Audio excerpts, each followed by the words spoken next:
ಇನ್ನು ಮೈಸೂರಿನಲ್ಲಿ ನಕಲಿ ನಂದಿನಿ ತುಪ್ಪ ಮಾರಾಟ ಜಾಲ ಪತ್ತೆಯಾಗಿದೆ. ಹೈದರಾಬಾದ್ನಲ್ಲಿ ನಕಲಿ ಮೈಸೂರು ಸ್ಯಾಂಡಲ್ ಸೋಪ್ ತಯಾರಿಕಾ ಘಟಕ ಪತ್ತೆಯಾಗಿದೆ. ಯಾವುದು ನಕಲಿ ಯಾವುದು ಅಸಲಿ? ನಂದಿನಿ ತುಪ್ಪ ತಿನ್ನೋರು ನಿಜಕ್ಕೂ ಈ ಸ್ಟೋರಿ ನೋಡಿದ್ರೆ ಜನ ಬೆಚ್ಚಿ ಬೀಳೋದು ಗ್ಯಾರಂಟಿ. ನೀವು ಯೂಸ್ ಮಾಡ್ತಿರುವ ಸೋಪು ಒರಿಜಿನಲಾ ಅಥವಾ ಡೂಪ್ಲಿಕೇಟಾ? ನೀವು ಯೂಸ್ ಮಾಡ್ತಿರುವ ತುಪ್ಪ ಒರಿಜಿನಲಾ ಅಥವಾ ಡೂಪ್ಲಿಕೇಟಾ? ನೀವು ನಿಮ್ಮ ಆರೋಗ್ಯ ಕಾಪಾಡೋಕೆ ತಗೊಳ್ತಿರುವ ಔಷಧಿ ಮತ್ತೆ ಮಾತ್ರೆ ಒರಿಜಿನಲಾ ಅಥವಾ ಡೂಪ್ಲಿಕೇಟಾ? ನೀವು ಯೂಸ್ ಮಾಡ್ತಿರುವ ಪ್ರತಿಯೊಂದು ವಸ್ತು ಒರಿಜಿನಲಾ ಅಥವಾ ಡೂಪ್ಲಿಕೇಟಾ ಅಂತ ನೀವು ಚೆಕ್ ಮಾಡಲೇಬೇಕಾಗುತ್ತೆ. ಯಾಕಂದ್ರೆ ಬ್ರ್ಯಾಂಡೆಡ್ ಬಟ್ಟೆ, ಶೂಸ್, ಬ್ಯಾಗ್ಸ್ ಅನ್ಕೊಂಡು ಖರೀದಿ ಮಾಡಿದ ಪ್ರಾಡಕ್ಟ್ಸ್ ಡೂಪ್ಲಿಕೇಟ್ ಆದರೆ ನಿಮಗೆ ದುಡ್ಡಿನ ನಷ್ಟ ಆಗ್ಬೋದು ಅಷ್ಟೇ. ಅದೇ ಒರಿಜಿನಲ್ ಔಷಧಿ, ಮಾತ್ರೆ, ತುಪ್ಪ ಅನ್ಕೊಂಡು ಖರೀದಿ ಮಾಡಿದ ಪ್ರಾಡಕ್ಟ್ಸ್ ಡೂಪ್ಲಿಕೇಟ್ ಆದರೆ ನಿಮ್ಮ ಆರೋಗ್ಯನೇ ನಷ್ಟ ಆಗೋಗುತ್ತೆ. ಯಾಕಂದ್ರೆ ಇವೆಲ್ಲ ನಿಮ್ಮ ಹೊಟ್ಟೆಗೆ ಹೋಗೋ ಪ್ರಾಡಕ್ಟ್ಸ್ಗಳು. ರೀಸೆಂಟ್ ಆಗಿ ಹೈದರಾಬಾದ್ ಸಿಟಿಯಲ್ಲಿ ಒಂದು ಗೋದಾಮಿನಿಂದ ದಿನ ಬಳಕೆಗೆ ಯೂಸ್ ಆಗುವ ಡೂಪ್ಲಿಕೇಟ್ ಪ್ರಾಡಕ್ಟ್ಸ್ಗಳು ಸಿಕ್ಕಿದ್ದವು. ನೀವು ದಿನಾಲು ಯೂಸ್ ಮಾಡೋ branded hair oil, tea powder, detergent powder, package oil, package ಅಲ್ಲಿ ಬರೋ ಮಸಾಲೆ, ಈ ತರಹದ ಎಷ್ಟೋ ಡೂಪ್ಲಿಕೇಟ್ ಪ್ರಾಡಕ್ಟ್ಸ್ಗಳು ಪೊಲೀಸ್ ರೇಡ್ ಅಲ್ಲಿ ಸಿಕ್ಕಿದವು. ಇದೇ ರೀತಿಯಾಗಿ ಇಂದಿನ ಮಾರ್ಕೆಟ್ ಅಲ್ಲಿ ಸಿಗುವ ಅದೆಷ್ಟೋ ಪ್ರಾಡಕ್ಟ್ಸ್ಗಳು ಡೂಪ್ಲಿಕೇಟ್ ಆಗಿವೆ. ಇಂಥ ಪ್ರಾಡಕ್ಟ್ಸ್ಗಳಿಂದ ಜನರ ಆರೋಗ್ಯ ಕೆಡುತ್ತೆ ಅಂತ ಗೊತ್ತಿದ್ದು ದುಡ್ಡು ಮಾಡೋಕ್ಕಾಗಿ ತಿನ್ನೋ ಪದಾರ್ಥಗಳಲ್ಲಿಯೂ ಕೂಡ ಕಲಬೆರಕೆ ಮತ್ತು ಡೂಪ್ಲಿಕೇಟ್ಸ್ಗಳು ಮಾಡ್ತಿದ್ದಾರೆ. ಇವತ್ತಿನ ಈ ವಿಡಿಯೋದಲ್ಲಿ ನಿಮಗೆ ಗೊತ್ತಾಗುತ್ತೆ ಪ್ರಾಡಕ್ಟ್ಸ್ಗಳನ್ನು ಡೂಪ್ಲಿಕೇಟ್ ಯಾಕೆ ಮಾಡುತ್ತಾರೆ, ಅತಿ ಹೆಚ್ಚು ಡೂಪ್ಲಿಕೇಟ್ ಮಾಡಲಾಗುವ ಪ್ರಾಡಕ್ಟ್ಸ್ಗಳು ಯಾವುವು, ಮತ್ತೆ ಡೂಪ್ಲಿಕೇಟ್ ಪ್ರಾಡಕ್ಟ್ಸ್ ಖರೀದಿ ಮಾಡೋದ್ರಿಂದ ಹೇಗೆ ಬಚಾವಾಗಬೇಕು. ಎಲ್ಲಕ್ಕಿಂತ ಮೊದಲು ಯಾವುದೇ ಪ್ರಾಡಕ್ಟ್ ಅನ್ನು ಡೂಪ್ಲಿಕೇಟ್ ಯಾಕೆ ಮಾಡುತ್ತಾರಂತೆ ತಿಳ್ಕೊಳ್ಳೋಣ. ಜನರಿಗೆ ಲಕ್ಸುರಿ ಬ್ರ್ಯಾಂಡ್ಸ್ ಅಂದರೆ ತುಂಬಾ ಇಷ್ಟ, ಆದರೆ ಪ್ರೀಮಿಯಂ ಬ್ರಾಂಡೆಡ್ ಐಟಮ್ಸ್ಗಳಿಗೆ ಇರೋ ರೇಟು ತುಂಬಾ ಹೆಚ್ಚು. ಖರೀದಿ ಮಾಡಬೇಕಾದರೆ ಕಷ್ಟ. ಅದರಿಂದಾಗಿ ಮಾರ್ಕೆಟ್ ಅಲ್ಲಿ ಬ್ರಾಂಡೆಡ್ ಐಟಮ್ಸ್ ತರನೇ ಕಾಣೋ ಚೀಪ್ ರೇಟ್ ಅಲ್ಲಿ ಸಿಗೋ ಪ್ರಾಡಕ್ಟ್ಸ್ಗಳಿಗೆ ಡಿಮ್ಯಾಂಡ್ ಹುಟ್ಟುತ್ತೆ. ಆ ಡಿಮ್ಯಾಂಡ್ ಅನ್ನು ಪೂರೈಕೆ ಮಾಡೋಕ್ಕೋಸ್ಕರನೇ ಡೂಪ್ಲಿಕೇಟ್ ಪ್ರಾಡಕ್ಟ್ಸ್ಗಳು ಮಾರ್ಕೆಟ್ ಅಲ್ಲಿ ಬರೋದು. ನೈಕಿ ಮತ್ತೆ ಅಡಿದಾಸ್ ದಂತಹ ಬ್ರಾಂಡೆಡ್ ಶೂಸ್ಗಳಿಗೆ ಮಾರ್ಕೆಟಲ್ಲಿ ಸಿಕ್ಕಾಪಟ್ಟೆ ಡಿಮ್ಯಾಂಡ್ ಇದೆ. ಅದೇ ಶೂಸ್ಗಳ ಡೂಪ್ಲಿಕೇಟ್ ವರ್ಷನ್ಗಳು ಸಹ ಮಾರ್ಕೆಟಲ್ಲಿ ಸಿಗುತ್ತೆ. ಕೆಲ ಜನರು ಆ ಶೂಸ್ಗಳು ಡೂಪ್ಲಿಕೇಟ್ ಅಂತ ಗೊತ್ತಿದ್ದು ಸಹ ಆ ಶೂಸ್ಗಳನ್ನು ಪರ್ಚೇಸ್ ಮಾಡ್ತಾರೆ. ಇದರಿಂದನೇ ಡೂಪ್ಲಿಕೇಟ್ ಬ್ರಾಂಡೆಡ್ ಐಟಮ್ಸ್ಗಳಿಗೆ ಡಿಮ್ಯಾಂಡ್ ಹುಟ್ಟುದು. ಬಂಡವಾಳ ಹಾಕಿ ಬಿಸ್ನೆಸ್ ನಡೆಸುವವರಿಗೆ ಕಡಿಮೆ ಬಂಡವಾಳದಲ್ಲಿ ಹೆಚ್ಚಿನ ಆದಾಯ ಗಳಿಸುವ ಆಸೆ ಇರುತ್ತೆ. ಡೂಪ್ಲಿಕೇಟ್ ಐಟಮ್ಸ್ಗಳನ್ನು ಒರಿಜಿನಲ್ಗಿಂತ ಕಡಿಮೆ ಬಂಡವಾಳದಲ್ಲಿ ತಯಾರಿಸಬಹುದು. ಒಂದು ಒರಿಜಿನಲ್ ಐಟಮ್ ತಯಾರಿಸುವುದಕ್ಕೆ 1000 ರೂಪಾಯಿ ಖರ್ಚಾಗಿ 1200 ರೂಪಾಯಿಯಲ್ಲಿ ಮಾರಿದರೆ 200 ರೂಪಾಯಿ ದುಡ್ಡು ಮಾಡಬಹುದು. ಅದೇ ಒಂದು ಡೂಪ್ಲಿಕೇಟ್ ಐಟಮ್ 80 ರೂಪಾಯಿಯಲ್ಲಿ ತಯಾರಿಸಿ 600 ರೂಪಾಯಿಯಲ್ಲಿ ಮಾರಿದರೆ 520 ರೂಪಾಯಿ ದುಡ್ಡು ಮಾಡಬಹುದು.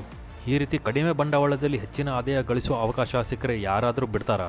ಕೆಲವು ದೇಶಗಳಲ್ಲಿ ಕಾನೂನು ವ್ಯವಸ್ಥೆ ಗ್ರಾಹಕರ ಹಕ್ಕುಗಳನ್ನು ಕಾಪಾಡೋದನ್ನು ಬಿಟ್ಟು ಡೂಪ್ಲಿಕೇಟ್ ಪ್ರಾಡಕ್ಟ್ಸ್ಗಳನ್ನು ತಯಾರಿಸುವುದಕ್ಕೆ ಅನುವು ಮಾಡಿಕೊಡುತ್ತೆ. ಚೀನಾ ದೇಶದಲ್ಲಿ ಈ ರೀತಿಯ ವ್ಯವಸ್ಥೆ ಇದೆ. ಅದರಿಂದಾಗಿಯೇ ಮೇಡ್ ಇನ್ ಚೈನಾ ಪ್ರಾಡಕ್ಟ್ಸ್ಗಳಿಗೆ ಯಾರೂ ನಂಬೋದಿಲ್ಲ.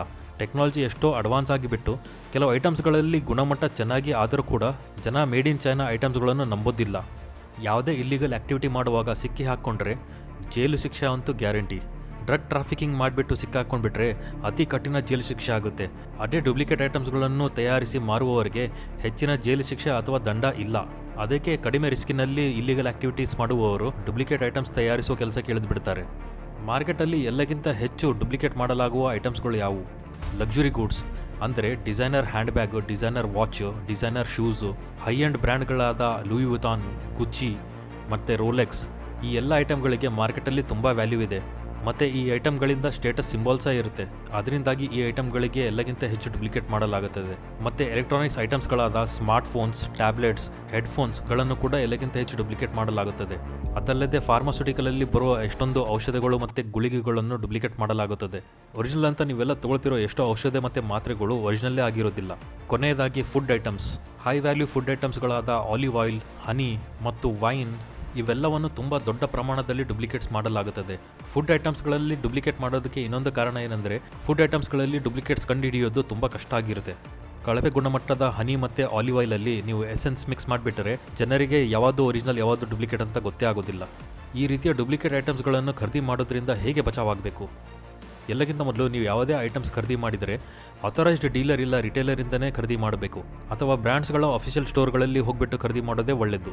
ಪ್ರತಿಯೊಂದು ಐಟಮ್ಗಳ ಮೇಲೆ ಒರಿಜಿನಾಲಿಟಿ ಕಂಡು ಹಿಡಿಯೋಕೆ ಸೀರಿಯಲ್ ನಂಬರ್ ಇಲ್ಲಾಂದರೆ ಏನಾದರೂ ಮಾರ್ಕ್ ಇರುತ್ತೆ. ಕೆಲವು ಐಟಮ್ಸ್ಗಳ ಮೇಲೆ ಹಾಲೋಗ್ರಾಮ್ ಇಲ್ಲಾಂದರೆ ಒರಿಜಿನಾಲಿಟಿ ಕಂಡು ಹಿಡಿಯೋಕೆ ಕೆಲವು ಫೀಚರ್ಗಳು ಸಹ ಇರುತ್ತೆ. ಆ ಫೀಚರ್ಗಳ ಬಗ್ಗೆ ನೀವು ತಿಳ್ಕೊಂಡು ಐಟಮ್ಸ್ಗಳನ್ನು ಚೆಕ್ ಮಾಡಲೇಬೇಕಾಗುತ್ತೆ. ಕಡಿಮೆ ದರದಲ್ಲಿ ಬ್ರ್ಯಾಂಡೆಡ್ ಐಟಮ್ ಸಿಕ್ಕರೆ ಆ ಐಟಮ್ ಪಕ್ಕಾ ಡೂಪ್ಲಿಕೇಟ್ ಅಂತ ನೀವು ತಿಳ್ಕೊಳ್ಳಿ.